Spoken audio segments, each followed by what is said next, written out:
I am so glad you're here. Thank you for joining me and one another on this Valentine's weekend. For those of you who don't know me, my name is Catherine Duca, and I am a licensed clinical social worker, psychotherapist, and self-esteem coach. And I love, love, love, love helping people find love, but the kind of love they most need to give to themselves. So, as a way of arriving before I get into the material, let's all just kind of get here. And I'm going to get here too, because I was busy right up until this webinar. So let's all get here. Let's take a deep breath if we can. If it feels comfortable for you, just place both feet on the floor. Let your shoulders drop a little bit. Take a nice gentle breath in with me. In through the nose and just exhale through the mouth. Let your attention just turn to your body and settle into your body. Notice the support beneath you. Feel the chair holding you up, or if you're driving, your car seat holding you up. Notice the simple fact that you are here. That you are here and we are together, but you're not here for anyone else tonight. You are here for yourself. You're here for yourself. So, with that nice steady breathing, let's just know that in this moment, there is nothing to fix, nothing to solve, and above all, nothing to prove. We're just allowing ourselves to be present. So as you breathe in and out, imagine gently turning your attention inward. Use your third eye, as we say, your inner eye, and turn inward. Turn inward with curiosity, with understanding and compassion, and perhaps above all, with respect. This is the relationship we're here to strengthen today. It's the relationship you cannot give over to anyone else, though we may try. It's the relationship we can't ignore, we can't bypass, we can't turn it off. It is the one relationship that is as close to you as your breath, as your breath. So that's you. Just as your breath belongs to you, you belong to you. You belong to you and no one else. Yes, you're a son, a daughter, a husband, a father, a sister, a niece, all that. But really, the relationship between you and you in your mind and in your heart belongs to you alone. And it is yours to protect and to honor, as it is mine to do with my life. So with this, let us begin. Now, I'm going to ask you right off the bat to do some work, do some heavy lifting here. Not really heavy lifting, but if you could just write in the chat, and Gabby, if I can't see it, maybe you could read it, but maybe I can. If you could just type in briefly a few words, what it was that attracted you to this webinar. What, of all the things that you could be doing tonight, what made you devote an hour of your precious time on a Sunday evening to this topic? That will help me orient my remarks. No one size fits all here. I want to tailor what I say to each of you. So why this webinar tonight?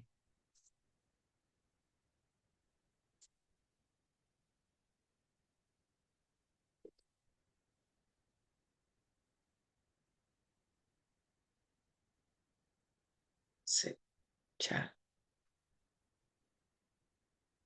Brandon says, learning to connect with myself. Raquel, it sounded perfect for my new start with healing. Oh, that's beautiful. Beautiful. Frank says, because I know you will teach me something I didn't know. It's a golden hour. Oh, Frank, I'm very touched by that. Very touched by that. I think we all can co-create quite a golden hour here. Hazel, I wanted to be inspired and connect with you. Thank you. And I'm so looking forward to connecting with you, Hazel, and everyone here. So thank you. So connection with self and with one another. Well, that's music to my ears because that's exactly what this topic is all about. Now, I chose this weekend very intentionally, Valentine's weekend. Why? Because this time of year tends to be, for some, not for all, a very fraught time. It can be fraught with expectations and pressure and God knows comparisons and longing and in some cases out and out dread. Two people told me this week in anticipation of Valentine's Day, they just want to sleep through the whole thing and wake up on Monday. And I don't know if any of you have ever felt that way. I certainly have in my life, and it's a terrible feeling. But this is a holiday, and I've always wanted to do this for years, but I finally decided this year I would do it. You know, I normally eat a very good breakfast the day after Valentine's Day because I know I'm going to hear some heart-wrenching stories of disappointment and feelings of letdown and irritation and all the rest the day after Valentine's Day. So I gave it a lot of thought, and I think it's because this is one of those hallmarky holidays that asks us to look outward. Are we being chosen? Is somebody picking us? And if someone has chosen us, are they doing it the right way? Are they making us feel and treating us according to the picture in our head of how we want to be treated on this holiday and maybe any other day? But, you know, this idea of being picked, when you think about it, and I hope to offer some very thought-provoking remarks here, when you think about it, when we want to be picked or chosen, that automatically puts us in a headspace where we're kind of auditioning. That's what I call it anyway, auditioning for love. If I do this, will you like me? If I act that way, am I pleasing to you? If I do or don't do certain things, will you find me attractive? Will you find me pleasing? So I think what happens over time when, in terms of love, we are directed outward, is we can tend to lose ourselves and contort, twist, make ourselves into a pretzel so that we're appealing to other people. And in the process, I think we abdicate our own self. And when I hear people so disappointed the day after Valentine's Day or Mother's Day or Father's Day or something like that, they're so disappointed because they didn't feel chosen or loved the way they wanted to. And then they compared themselves to everybody on Instagram. And of course, we know where that ends up. So tonight, I want to talk about what happens when we turn our attention inward. And so I'm going to go to the next slide. So you are in the webinar called Love the One You're With, a self-love workshop for the relationship. As I said before, you can't bypass, outsource, or ignore. Okay, now. All right. Now, why do I say the relationship with yourself is the most important relationship you'll ever have? Because it underlies all the rest. You know, again, when you think about it, who is the person you go to bed with every night? You. Who do you wake up with every morning? You. Who has those nagging thoughts at 2 or 3 a.m.? Those, scary thoughts. Those, you go over the problems, you go over things you did and probably didn't do, and you ruminate. That's between you and you at 2 in the morning. So you are the person in your life, and I'm the one in my life who we will spend every waking and sleeping moment with. We're the ones we negotiate with ourselves. Well, if I spend money on this today, I won't spend it on that tomorrow. If I do this, I'm a good person. I'll do this. I'll sacrifice here. Maybe my reward will come tomorrow. If I eat this today, I won't eat that tonight. We're constantly negotiating with ourselves. And how about self-criticism? Does anybody here do that? The critical voice in your head. You boppity bop. We name call. We insult ourselves. We criticize. We're harsh. We berate ourselves. That's our relationship with us. That voice is a part of us. That voice is what we use to relate to ourselves with. And sometimes we do that because we think that's how we're going to learn a lesson. That's how we're going to improve. We become almost a drill sergeant. Well, toughen up, do this, buck up, suck up, whatever the case. And we think that's how we're going to learn. I don't know about you, but that pressure has never, ever worked for me. And if it does, it doesn't work for more than 5 minutes. And then I'm back to feeling badly about myself. And I have kind of an aftertaste, right? So we are the ones who speak up for ourselves or not. We stand up for ourselves or we go mute. We assert ourselves or we people please. We're the ones. We have someone in the waiting room, sorry. Oh, yes, thank you. Okay, very good, very good. Thank you, Gary. See, did that person come in, do you know? Not yet. Sorry for the interruption. If I inadvertently closed you out, please come back in, whoever you were. Hello, hello. All right, let's see what happens if that person comes back. So what am I saying here? I'm saying you are the one, and I am the one in each of our lives, whom we either abandon and leave behind and hope that someone else will swoop in and make us feel lovable.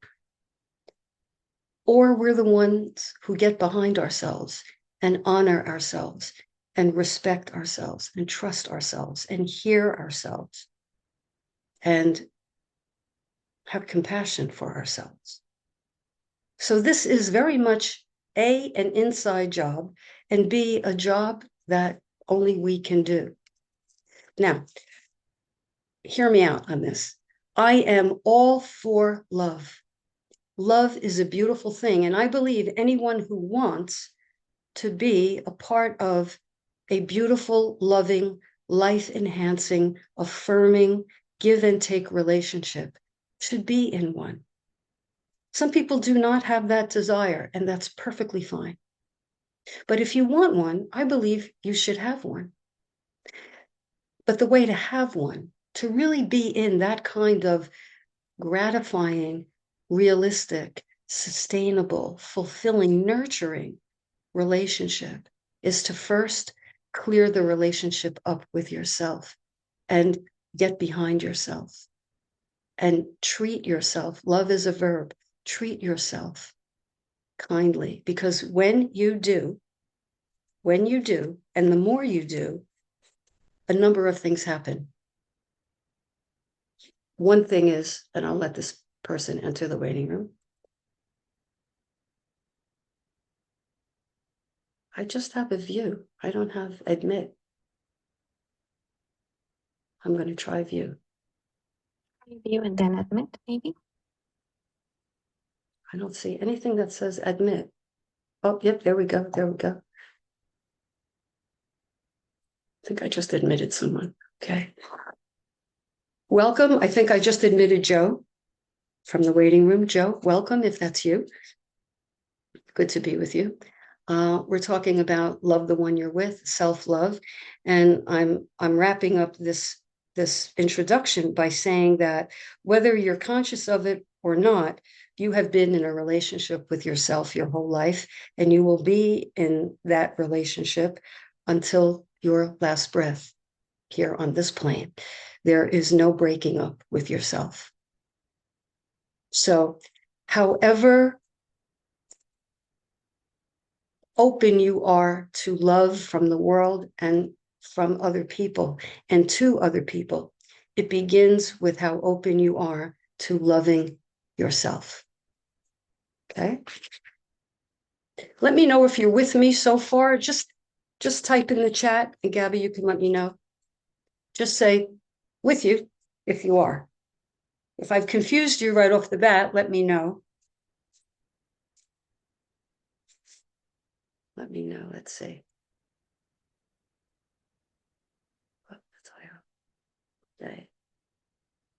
With me? Hey, Hazel's with me. All right, anybody else with me?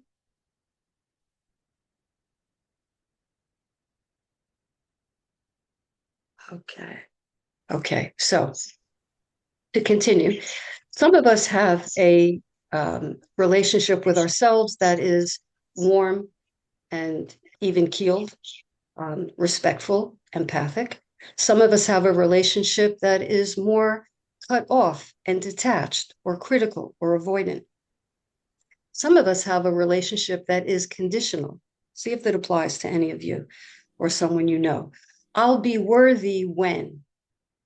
I'll be worthy when I get the boyfriend, girlfriend, husband, wife, partner, whatever. I'll be worthy when I get this acquisition. I'll be worthy when I drop the 30 pounds, whatever. Conditional. Okay. Some of us have a relationship that is somewhat chaotic. You know what? I don't know what I feel or what I want. And nothing hits the spot. And I don't know that I like anyone.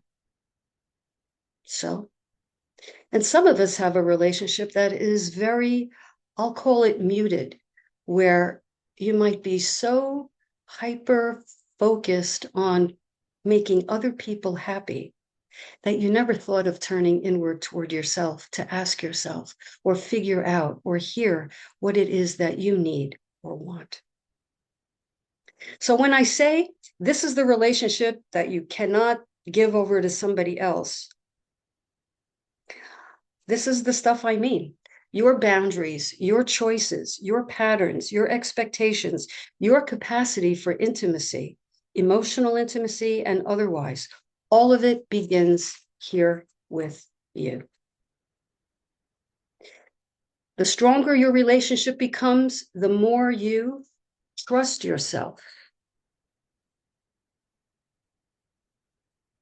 The more you care for yourself, the more you understand yourself, the more you respect yourself. Everything in your life, and this is a virtual guarantee, everything in your life becomes clearer, cleaner, calmer. Am I saying this is, going to make your life something else entirely? Nothing can do that. But what it can do is put you on a much different path, a path that so many people tell me once they start doing this, once they start working on their relationship with themselves, the path is so much easier, rewarding, gratifying, interesting, and stimulating. And it uplevels all the relationships of which they are a part. Because people will either, we vibrate on a certain frequency, whatever we do. If we have a cut-off relationship with ourselves, if we have a beautiful relationship, whatever goes on with us, we vibrate on a certain level. And we attract people, you've heard this before, we attract people who are vibrating on a similar wavelength. So the more we up-level our relationship with ourselves, the more we become more psychologically mature, more self-attuned, the more we trust ourselves and develop our capacity to be fully actualized, Automatically and by definition, people who come into our orbit and stay are people who match that vibration. It can be no other way. And anyone who may be in your life who does not vibrate on that frequency as you up level, they will either join you or they will just sort of rotate quietly, sometimes, often, just out of your life. Because the alignment won't be there as it was. So when you up level your relationship with yourself, everything across the board up levels as well. Okay. Clearer, cleaner, calmer. So, okay. I'm going to pick up the pace a little bit. So, in wanting to be chosen, we have been taught to chase the appearance of love, chase the way love is supposed to look, the romanticized notion, the soap opera notion, the movie, the rom-coms, or chase the performance of love. If I'm in a loving relationship, or if somebody wants me, let's put it this way, because I hear this all the time. If someone wants me, if someone chose me, then I mustn't rock the boat. Because if I do, this is the thought in the back of many people's mind. Because if I do rock the boat, meaning if I assert my own needs, that person might get tired of me or turned off.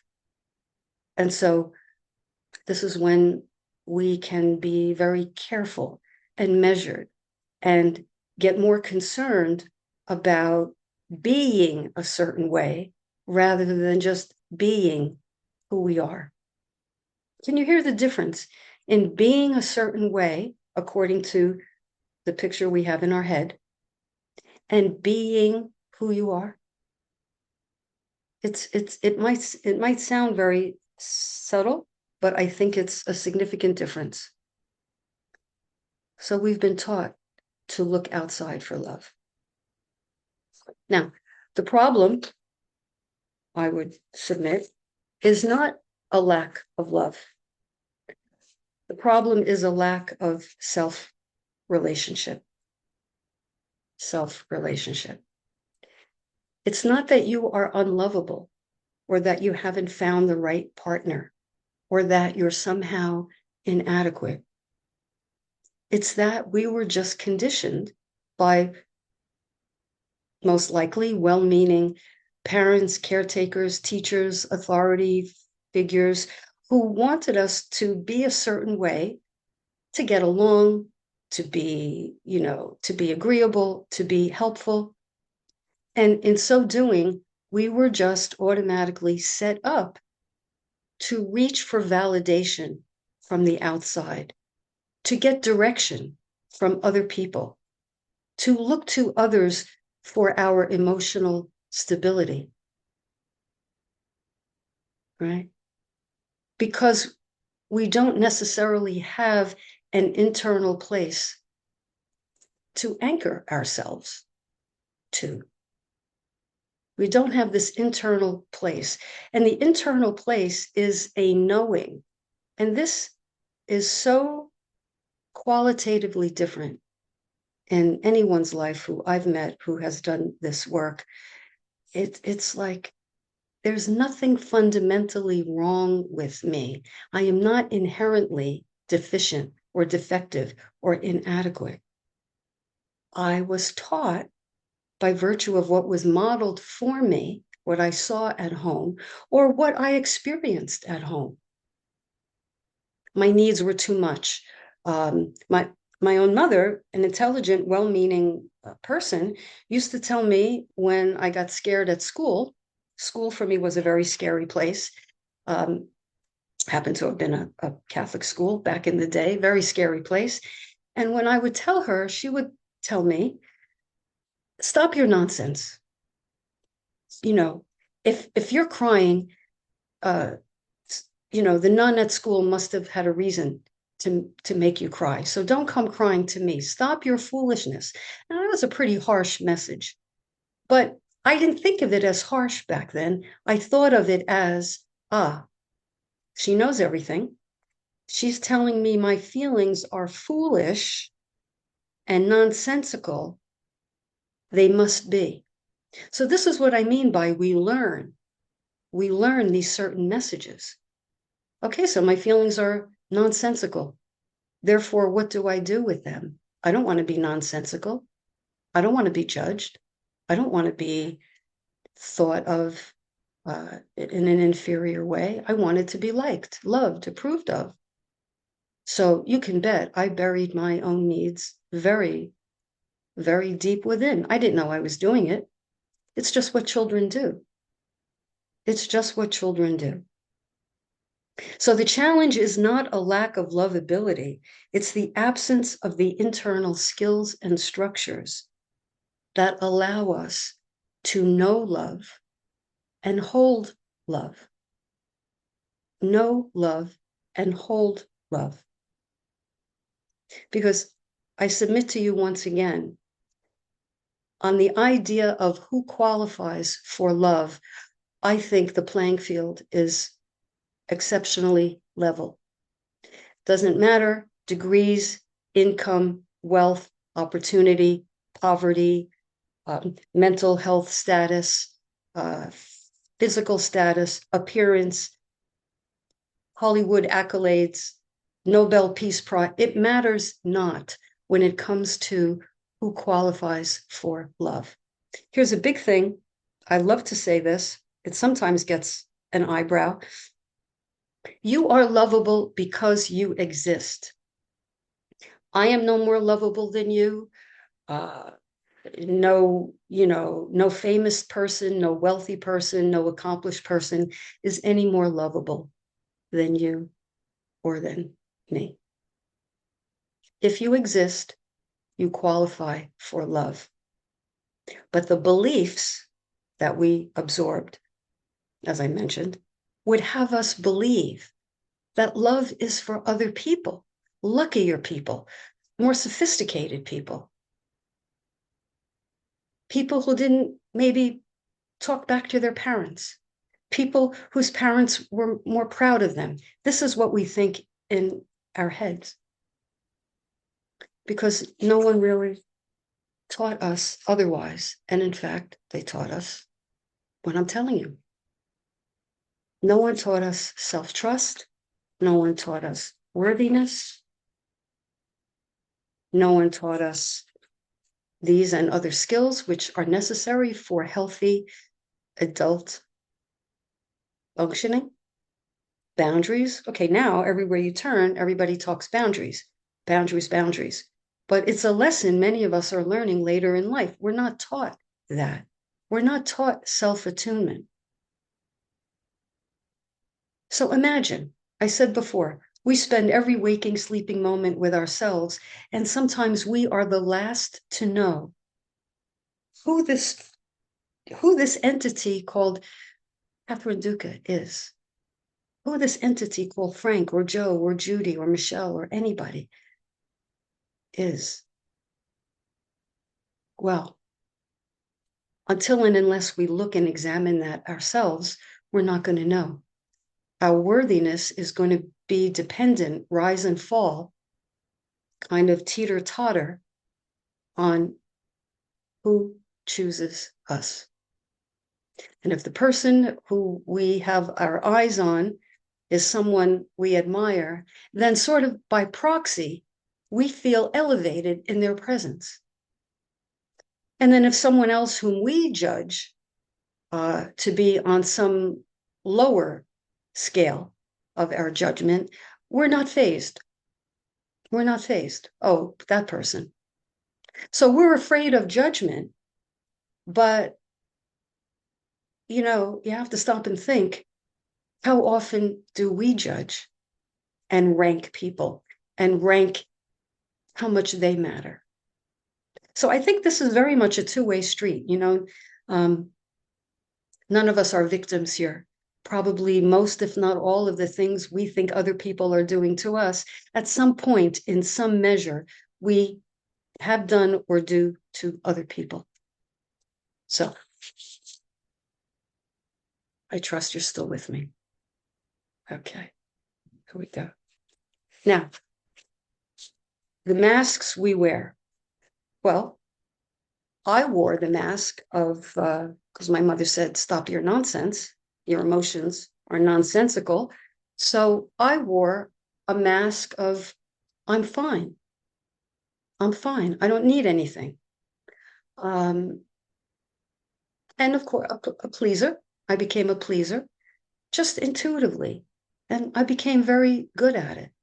So these are masks, these are shields, cover ups, personality um, images that we've adopted, and I would say spent our lives and perfecting, so that people don't ever catch a glimpse of what we know to be true inside. And when I say know, I mean know with a lowercase k, because as I said before, we believe ourselves to be inadequate or deficient.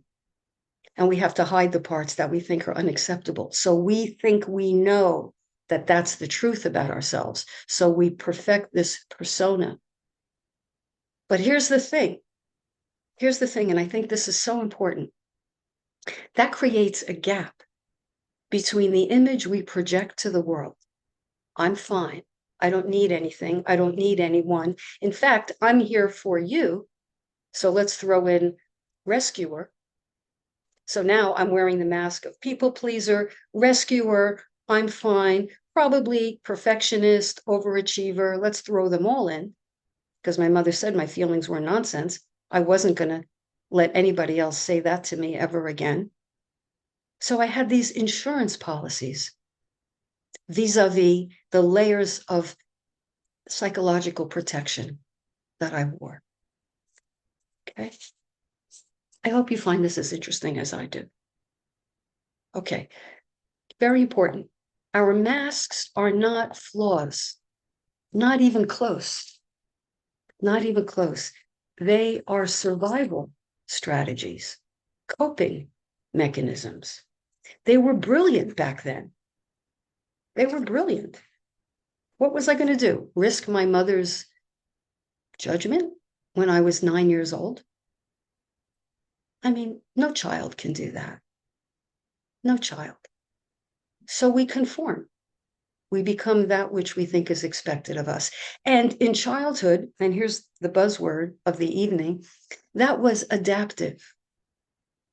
That was adaptive, because if I really thought that my mother really thought that what I felt, here I was scared at school all day, and now I'm telling her. And if I really let her remark touch me, I would have been sad beyond belief and lost and alone. I mean, come on. So I did anything. Now, our masks are adaptive back then because they get us through. But here's the thing. The longer we maintain those masks and perfect them, the more they become actually maladaptive. Maladaptive. So what started out brilliant and wonderful, and thank goodness, at some point becomes a boomerang. Oh, wow. Try to be in an intimate relationship when you have a mask on very tightly that says, I'm fine, I don't need anything. I have to be the giver. I'm so self-contained. And I have no needs, and I'm not vulnerable. And if anybody's going to be the giver here, it's going to be me. Well, plenty of people get into relationships with that stance. It gets so interesting because then they usually pair up with someone who is happy to receive, happy to take. And then what the I'm fine person says is, no one ever gives anything to me. Here I have needs. People just, or my partner, or my spouse, or my family member, friend, whomever, treats me like they never give me anything. Can you believe it? Well, isn't that an interesting turn of event? So if I perfect my I don't need anything mask, how can I blame someone for not giving me anything? I have not created an opening for them. Frustrating for the other person, because really, when you think of it, we can't have all the fun. We givers, we cannot have all the fun. But that's exactly what we do when we don't allow the other to give to us. But in order to receive, we have to be somewhat passive, passive receptive. Passive receptive, if someone hands you the bouquet, you can't keep your hands behind your back. You have to extend your hand, open your hand, and receive the bouquet. If you're someone who says, maybe it's too dangerous to accept bouquets, because if I accept this, maybe you'll want something more from me. Maybe I'll owe you a debt. Maybe you'll manipulate me somehow. And I don't like owing anybody. That's, you can hear, I know you can, how that becomes an intimacy impediment. That becomes a wall. So I hope I'm making the case for masks are not flaws or mistakes. They are simply coping mechanisms that probably would serve us best if we're in control of them rather than the other way around. Because when we have no flexibility or fluidity with our masks, in other words, I'm fine. That's who I am. That mask is welded to me. There's no objectivity. I am my mask. If that happens, then my depth, my realness, my authenticity is obscured, stifled, suppressed, suffocated. So the cost of masking is this self-abandonment, meaning I'm not here for myself. I'm just auditioning for you. I just want to keep you in my, my good graces. I want to be in your good graces. Chronic doubt. Yeah, chronic doubt. Because there's this nagging. If they really knew me, if they really knew how nonsensical I was, they wouldn't hang around. And those of you who are familiar with this, you know how exhausting it is. Because you're one banana peel away from having your mask cracked. And in fact, when people come to me for therapy or coaching, I know what they want. They want their mask has a crack in it. They felt vulnerable. They were destabilized in some way. Their mask wasn't working for them. And I know what they want. They want help to, mend that crack and make their mask stronger than ever. And they quickly find out that that's not what we do. And at first, it's a little unnerving, maybe. But I think then people come to not only appreciate it, but value it. And not only value this way of being, but realize they can be no other way. They want to be no other way. Shrinking doesn't cut it anymore. Playing beige, no bueno, no good, no good. Abdicating our power, staying vague, staying hazy, staying foggy, detached, avoidant, histrionic. I don't know what I need. I don't know what I need. Calm me down, calm me down. This is the cost of that estrangement. The wider the gap between what we project to the world and who we truly are, not the small self, but who we truly are, the wider that gap, the bigger the problem life is, the harder life is. Because then we feel like we need our costume, right? And God help anyone who messes with our costume. We'll either meet that person with anger or disappearance. So this is what's at stake when we mask. Now, everything changes when you stop performing and start relating to yourself. Everything changes. I call this the turning point. We become very conscious that we have this thing called a self, and how we treat this self starts to matter, and it starts to carry weight. And what happens is over time, almost without a lot of fanfare, what starts to happen is a morphing takes place. And the weight gets distributed from the other person matters more than I do to, I matter. I matter just as much. Maybe in certain instances, I have to matter more because it's up to me to take care of myself. But you start to what I call come home to yourself, return to yourself, return to the love. And here's another statement for the night. Not only the love that you have, but the love that you are. The love that you are. Because you exist. You have something to offer because you exist, because your heart is there and your heart can be open and you can connect. And several of you said at the beginning, what attracted you to this is some need to connect. That's the number one thing. That's the number one thing that humans want is connection. We might be afraid of it. We might be suspicious of it, but then we live in a private hell. I want it. I long for it. I don't know how to get it. And I'm afraid of it. And so, I'll just mask up again and just live without it. And even if, and gosh, I've tried this so many times, and I know you have too, even if you read the right books and take the right programs, very good programs, very rich programs, if you found that you can't avail yourself of the teachings, it could be because the underpinning has never been, what's the word?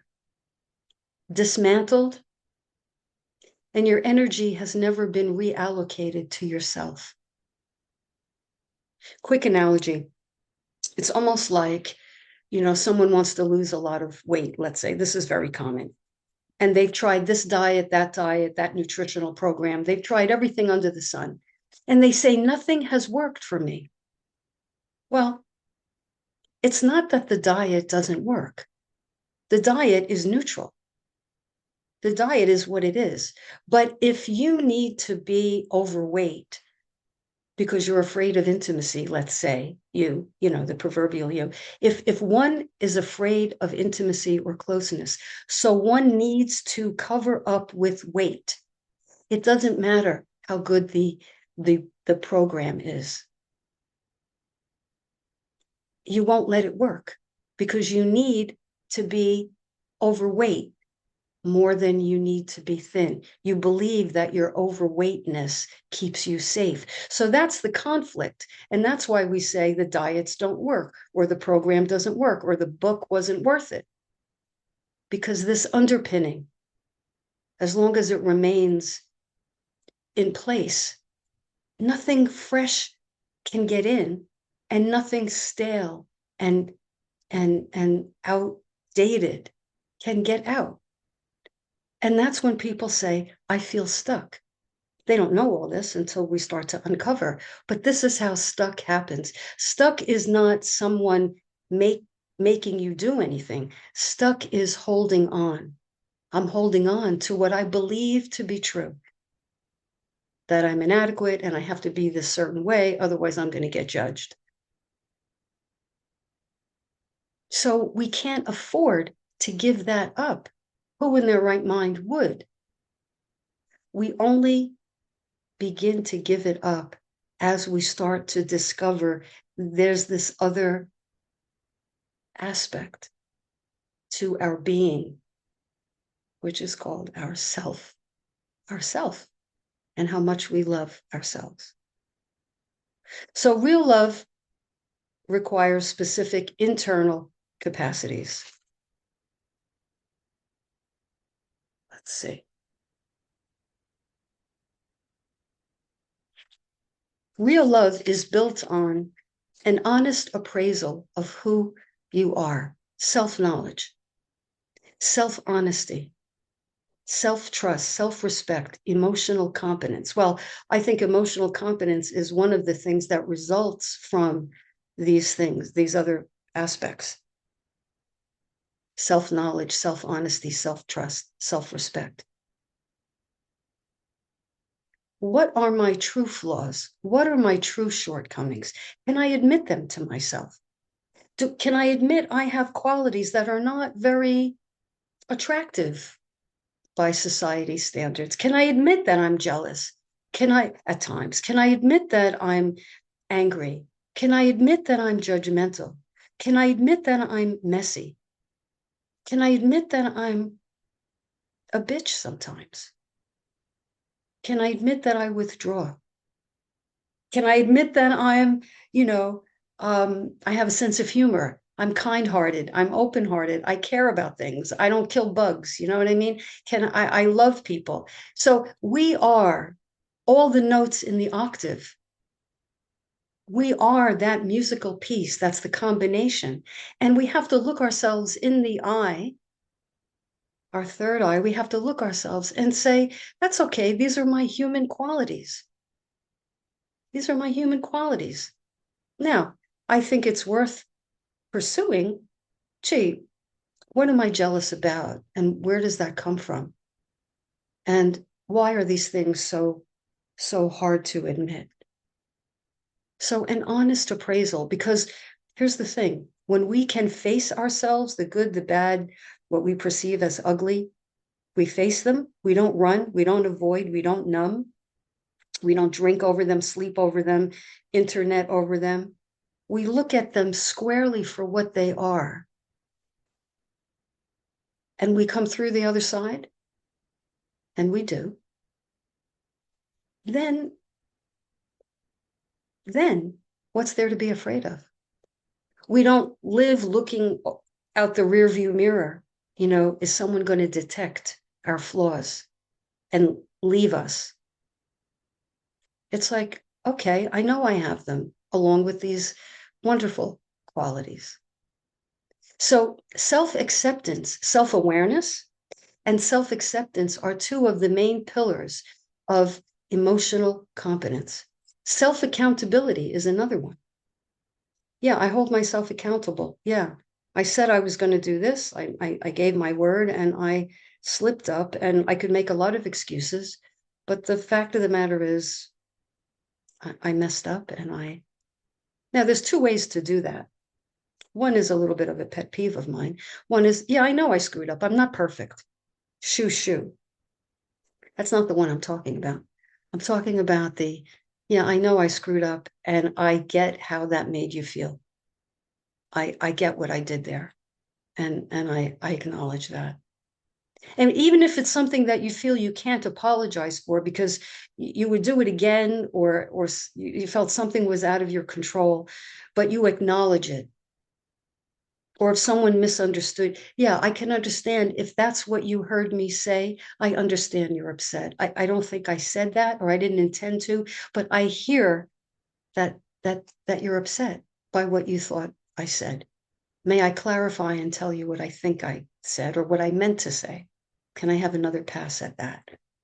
And so you have more to work with yourself and with another, rather than become immediately defensive and fly off the handle or shut down.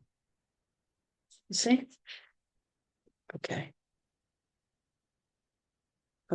Gabi, let me know if I should go to the chat, if there's anything, anybody needs anything there.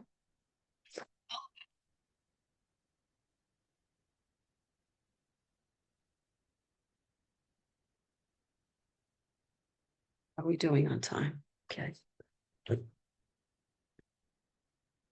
All right. Just going to quickly look at the chat and see if anyone.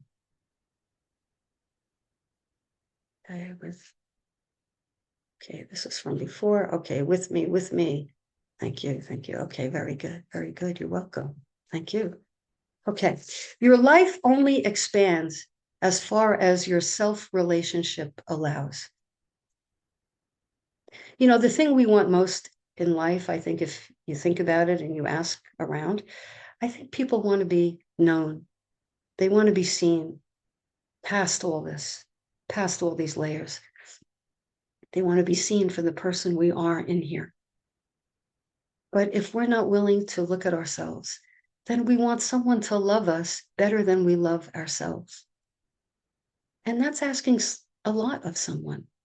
And frankly, not asking enough of ourselves. So our life indeed opens up and expands only as far as our self relationship allows.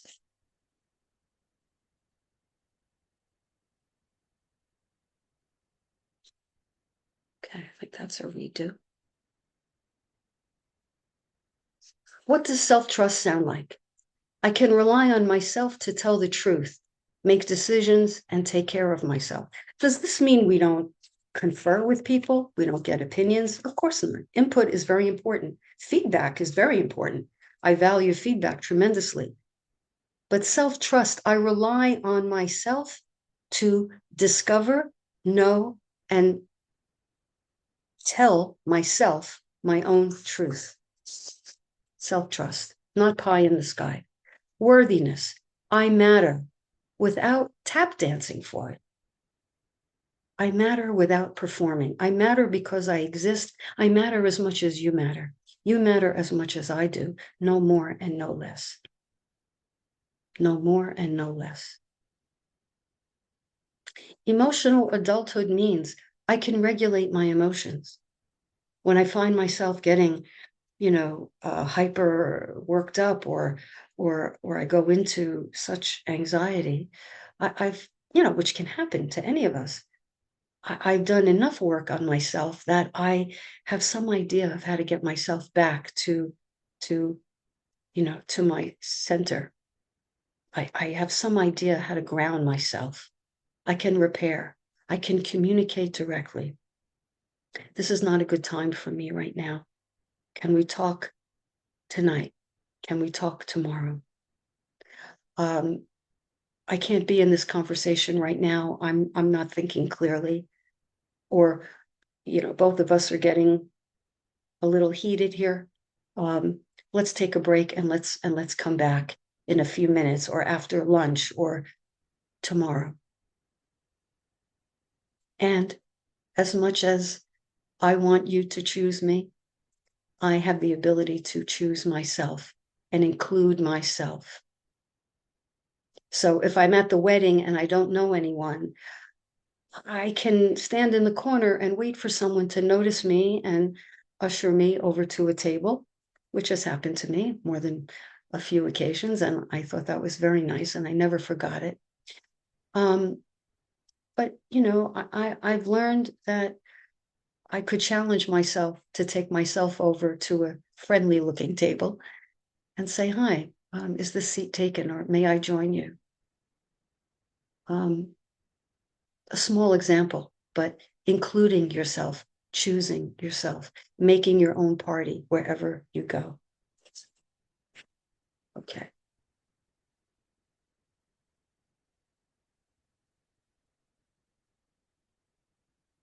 The old pattern is fear leads to performance, leads to exhaustion, leads to shame. I say shame because we know we have a secret. I know my secret is my feelings are a nuisance and a nonsense, as per my mother. So I have to mask up, and that's the pattern, and that's on repeat. The new pattern is I have more self-awareness. I have more self-attunement. I'm tuned in to the nuances of my own behaviors, to the voice in my head, to what I think. I'm paying attention to the thoughts I think. I don't automatically believe them and get all caught up in them. I monitor them. Are these thoughts that came from some other time in my life? Are these conditioning thoughts? I like to examine my thoughts.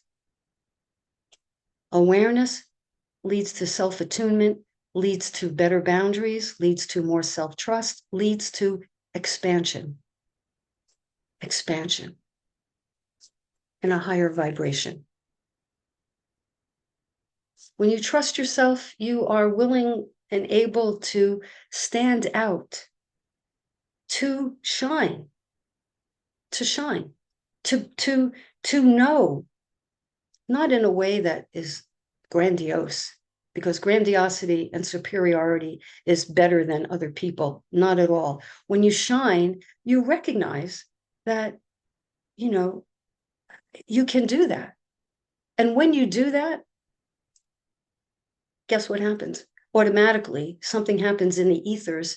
You give other people permission to do the same. It's not a competition. It's not a, can you top this?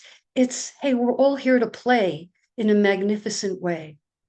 We're all here to grow, to stretch, to reach, to be more, to be more of who we truly are, not more of anything we need to go out and get. We don't need to go out and get. We need to look inward and reveal, go inside and express.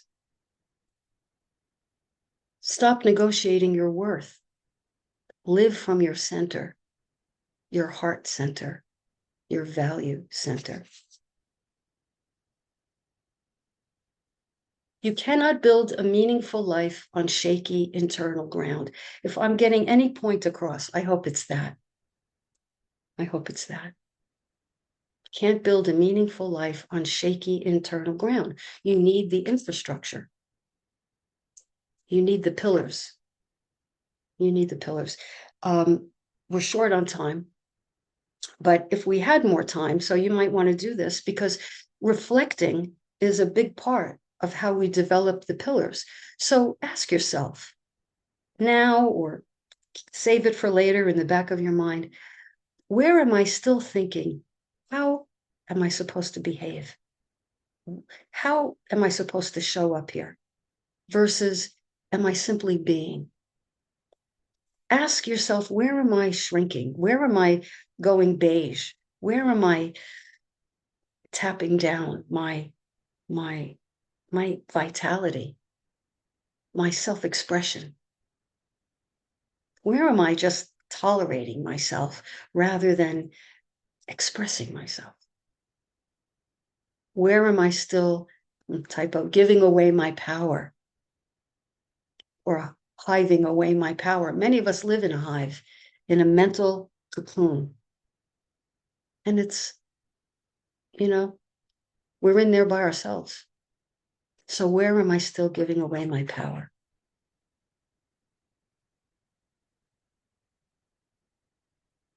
Well, here you have it. So I hope you're still with me. If something in you is waking up or stirring as I talk about these things, I encourage you to listen to it. Listen to it, because these stirrings could be an awakening. And you might be asking, okay, I'm stirring, I'm thinking, what happens next? I want to make you aware of something I'm doing. This may or may not pertain to you. This may or may not be something that is right for you. But I'm sharing it with you in case it is, in case this resonates with you. I've put together a program that I feel is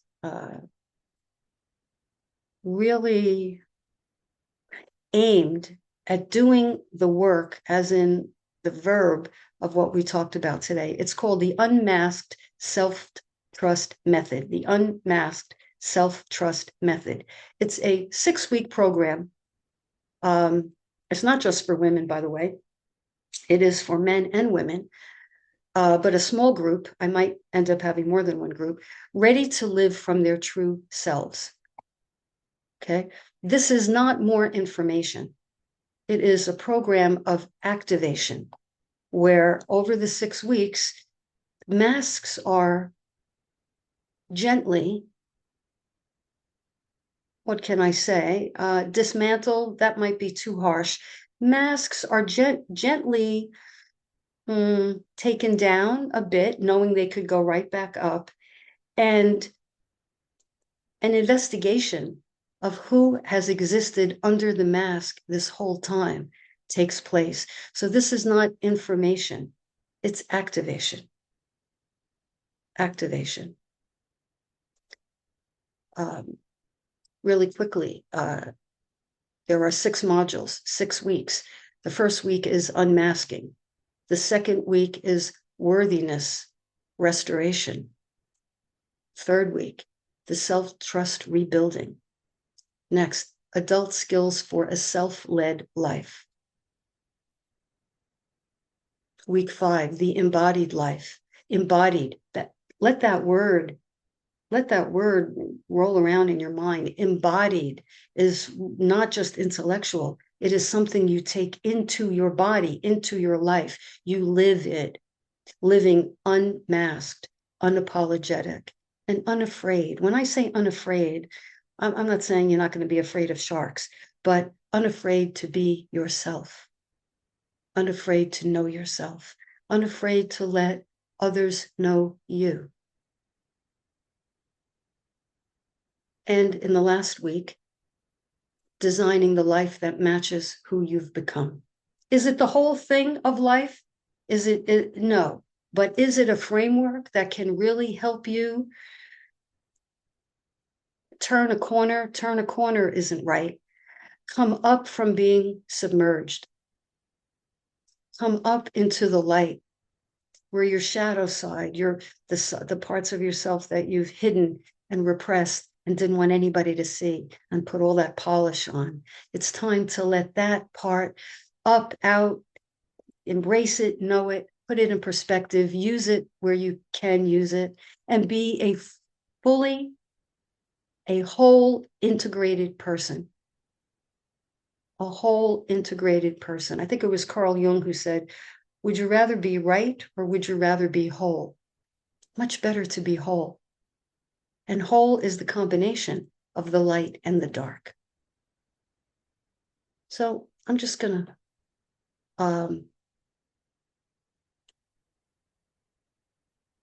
part of what you'll receive in the program, it's 6 weeks. There are 6 weekly 90-minute group calls where we will do real work, real coaching, 2 individual sessions with me, a 2-month post-program integration call. In other words, after the program ends, 2 months later, we'll have an integration call. We'll go over, it'll be about 90 minutes or 2 hours.